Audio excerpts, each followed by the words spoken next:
검은 머리카락과 황금빛 배경의 대비로 우아함을 더하는 아름다운 모습의 이 여인은 온화한 표정과는 달리 그녀는 죽은 남자의 머리를 들고 있어.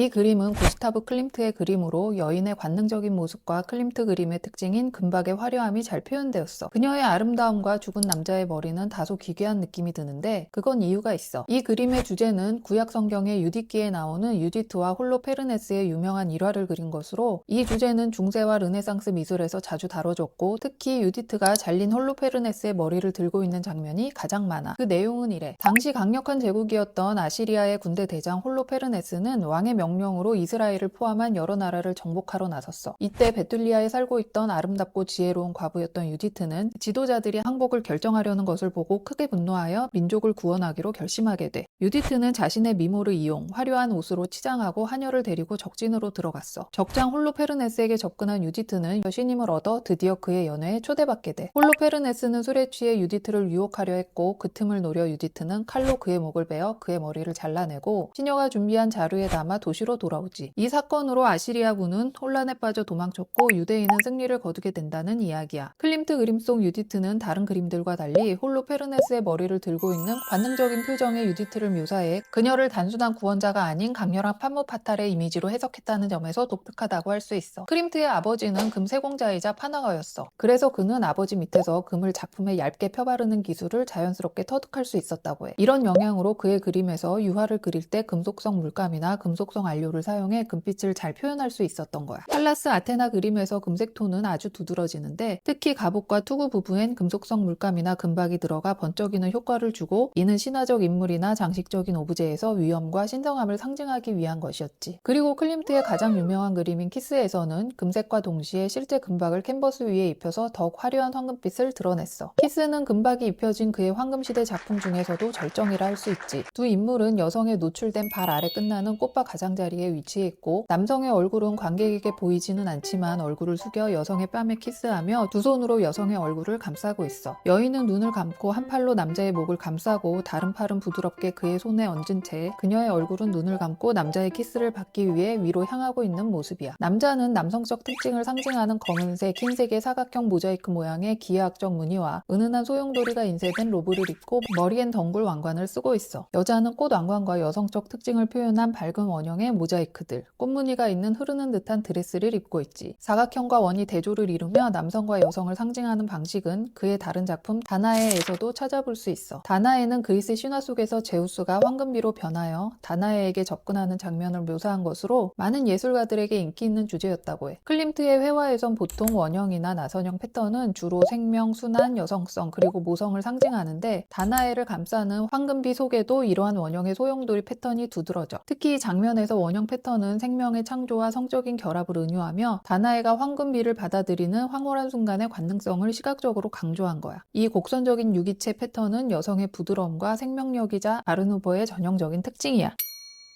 그런데 아르누보란 무엇일까? 아르누보는 19세기 말부터 20세기 초 유럽 전역을 풍미했던 장식 미술 양식을 말해. 프랑스어로 새로운 예술을 의미하고 산업혁명 이후 기계적인 대량 생산과 보수적인 과거 양식, 아카데미즘에 반발하여 예술과 일상생활을 통합하는, 즉 모든 사물을 디자인의 대상으로 보며 순수 미술과 공예의 구분을 없애고 높은 장식성을 추구했어. 특징은 자연을 모티브로 하여 식물, 꽃, 덩굴, 새 등에서 영감을 받은 유기적이고 유연한 곡선을 사용했어. 그럼 클림트는 아르누보 화가였다는 건가? 틀린 말은 아니야. 클림트는 예술 그룹인 빈 분리파라는 것을 창립하게 되는데 이것은 유럽 전역에 퍼졌던 아르누보 사조의 한 흐름이자 지역적 하위 개념에 속하는 오스트리아 빈의 독자적인 예술 운동을 말해. 빈 분리파는 초기 아르누보의 유연한 곡선과 장식성을 수용하면서도 점차 기하학적이고 절제된 형식으로 발전했어. 초기에는 화려한 금박을 사용했고 상징주의적 내용, 에로티시즘과 죽음, 그리고 복잡하고 정교한 패턴과 장식이 특징이었지만 후기엔 기능주의에 기반을 두고 불필요한 장식을 배제하며 사각형과 직선을 주로 사용하는 기하학적 패턴이 주를 이루었어. 빈 분리파는 새로운 세기 초의 모더니즘 예술을 위한 발판을 마련했다는 점에서 중요한 의미를 가진다고 할 수 있어. 다시 그림으로 와서 클림트는 연인의 입맞추는 순간을 화려하고 관능적으로 표현했는데 연인과 배경 모두 전체 입체적이지 않고 그림자 또한 없이 평면적으로 그려졌어. 이는 당시에 유행했던 일본의 목파나 우키요에의 영향으로 일본 에도 시대의 미술 양식으로 주로 당시 사람들의 모습, 풍경 등을 그린 풍속화. 클림트는 우키요의 매력에 매료되어 우키요의 속 색채와 선, 장식 등을 변형해서 자신만의 패턴과 화면 구성으로 재탄생시켰다고 해. 그런데 이 그림 속 인물들은 누구일까? 그녀는 에밀리 플리케라는 여인으로 클림트의 삶과 예술에 있어 가장 중요하고 특별한 여성이었고 평생의 뮤즈이자 정신적인 동반자였다고 해. 사실 그녀는 클림트의 남동생의 아내, 즉 제수 씨의 여동생이야. 남동생이 일찍 죽은 후 클림트는 그들을 정신적으로 경제적으로 후원하며 가까워졌다고 해. 이들의 관계는 클림트가 사망할 때까지 약 25년간 지속되었고 비록 육체적인 관계는 분명치는 않지만 정신적 교류를 통해 그녀는 클림트 예술에 지속적인 영감을 제공했다고 해. 클림트가 죽기 직전 마지막으로 찾은 사람도 에밀리였으며 그의 모든 재산과 예술적 유산의 상속자로 그녀를 지명했어. 에밀리 플리케는 오스트리아 당대의 혁신적인 패션 디자이너였고 두 사람은 예술과 디자인의 통합이라는 빈 분리파의 이념을 공유하며 서로의 영역에서 협력했어. 사실 이 그림 키스의 주인공 여성에 대해 공식적으로 밝혀지진 않았지만 많은 미술사학자와 전문가들은 이 여인이 에밀리 플리케일 가능성이 가장 높다고 추정해. 그림 속 남성을 통해 그가 평생 함께했던 연인 에밀리 플리케와의 끝내 사랑의 결실을 맺지 못한 그의 갈망을 엿볼 수 있고 결혼에 결코 도달할 수 없었던 그녀와 자신의 관계에 대한 불완전함을 이 그림을 통해 메우려고 했을지도 모른다는 거야.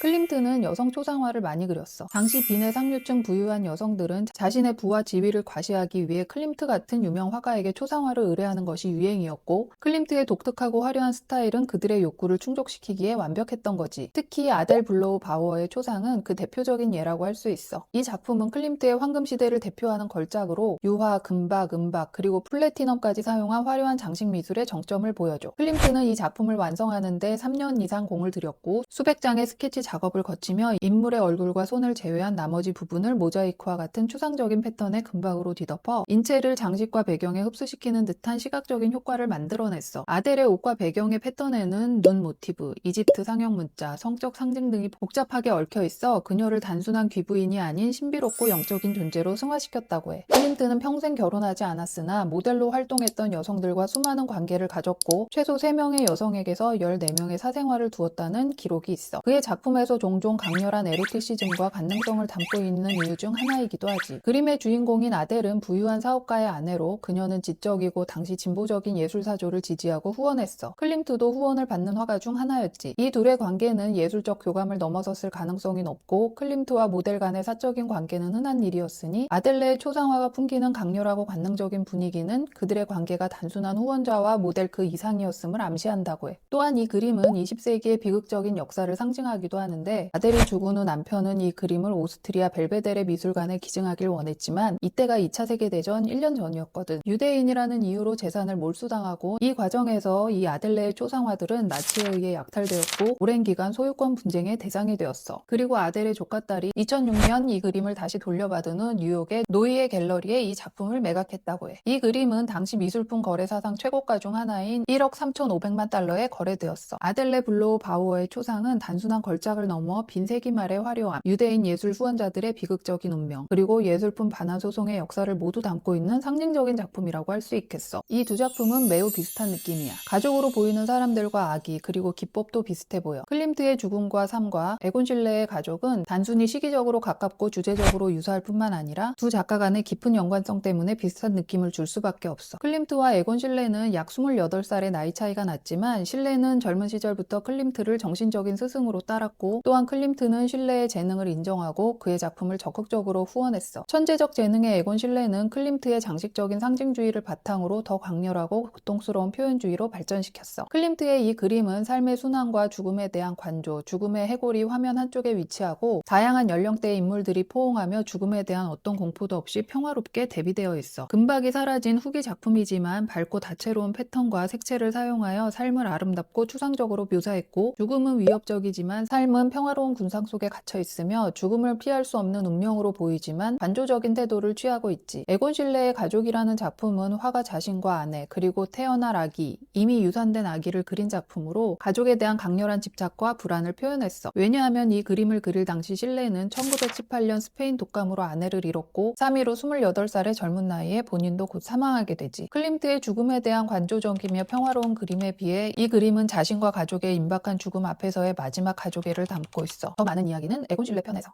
구스타브 클림트는 1862년 오스트리아 제국 빈 근처 바움가르텐에서 태어났어. 그는 7남매 3남 2녀 중 둘째였으며 클림트의 두 형제 또한 일찍부터 예술적 재능을 보였다고 하고 후에 그 둘 또한 화가 및 금속 세공사로 활동했어. 클림트는 평생 결혼하지 않았지만 복잡한 여성 편력으로 여러 모델 및 다른 여성들과 관계를 맺었지. 하지만 반대로 그의 성격은 사교계 활동을 극도로 꺼렸다고 하고 자신의 작업에 몰두하는 은둔적인 성향이 강했다고 해. 또한 작업실에서 늘 헐렁하고 긴 파란색 또는 회색의 무명 가운만을 입고 방문객을 맞이했는데 이는 그의 사회적 지위나 부와 상관없이 오직 작업 자체에만 집중하고자 하는 그의 태도를 보여주고 있어. 그의 마지막 순간은 1918년 2월 뇌졸중과 당시 전 세계를 휩쓸었던 스페인 독감의 합병증으로 55세의 나이로 사망하게 돼. 그의 죽음은 에곤 실레 등 빈모더니즘의 주요 인물들이 연이어 사망했던 비극적인 해에 일어났지.